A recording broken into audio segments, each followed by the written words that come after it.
সম্মানিত ভিউয়ার্স, চলে আসছি হরিরামপুর পদ্মার পাড়ে। আমাদের মানিকগঞ্জ জেলায় হরিরামপুর থানার পদ্মার পাড়ের যে ভিউ, এই ভিডিও ছাড়লেই ফর ইউতে চলে যায়। মানিকগঞ্জের ভিতরে আসলে ঘোরার মতো হরিরামপুর পদ্মার পাড়টা ভালোই, খারাপ না, অনেক ভালোই লাগে আমার কাছে। আর প্রচুর জনতা আসছে ঘোরার জন্যে। আর এবার পদ্মার পাড় দিয়ে ভালোই যাতায়াতের জন্য রাস্তা হয়ে গেছে। আর নৌকার ভিতরে উঠে এই পারে থেকে ওই পারে যাওয়া যায়। ওই পারে চর আছে, বিশাল বড় চর।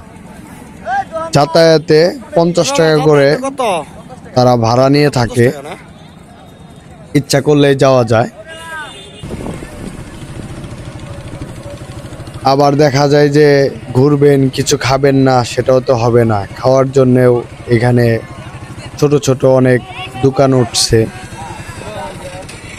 সেখানের ভিতরে চটপটি আর অনেক কিছু আছে, সেগুলো পাওয়া যায়। আসলে কি বলবো জানেন না, মানে পরিবেশটা অনেক ভালো হয়ে গেছে পদ্মার পাড়ের। যারা আপনারা আসলে পদ্মার পাড়ে ঘুরতে আসেন তারা তো জানেনই কেমন। এখানে ইচ্ছা করলে আপনারা দূরে থেকেও আসতে পারবেন,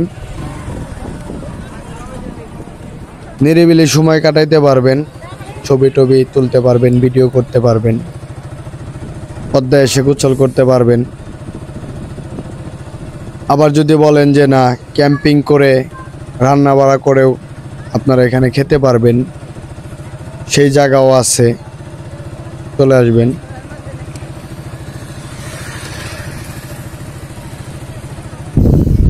বেশ কিছুদিন পরে হরিরামপুর পদ্মার পাড়ে আসছিলাম ঘোরার জন্য। তো এসে আসলে যে পদ্মার কাছ দিয়ে এরকম মানে রাস্তা হয়ে গেছে। আবার যখন বর্ষার পানি আসবে তখন এগুলা কিছুই থাকবে না। তো এখন যে সময়টা, এটা আপনার একদম মানে পদ্মার পানি কমে যাওয়ার কারণে এরকম চরগুলা জায়গা গেছে। আবার যখন বর্ষা আসবে তখন অন্যরকম একটা ভিউ থাকবে। যতখানি সময় কাটাইছি অনেক ভালো লাগছে। তো আপনারা আসতে পারবেন, ঘুরে যাবেন এসে। তো ভালো থাকবেন সবাই, ধন্যবাদ সবাইকে, আল্লাহ হাফেজ।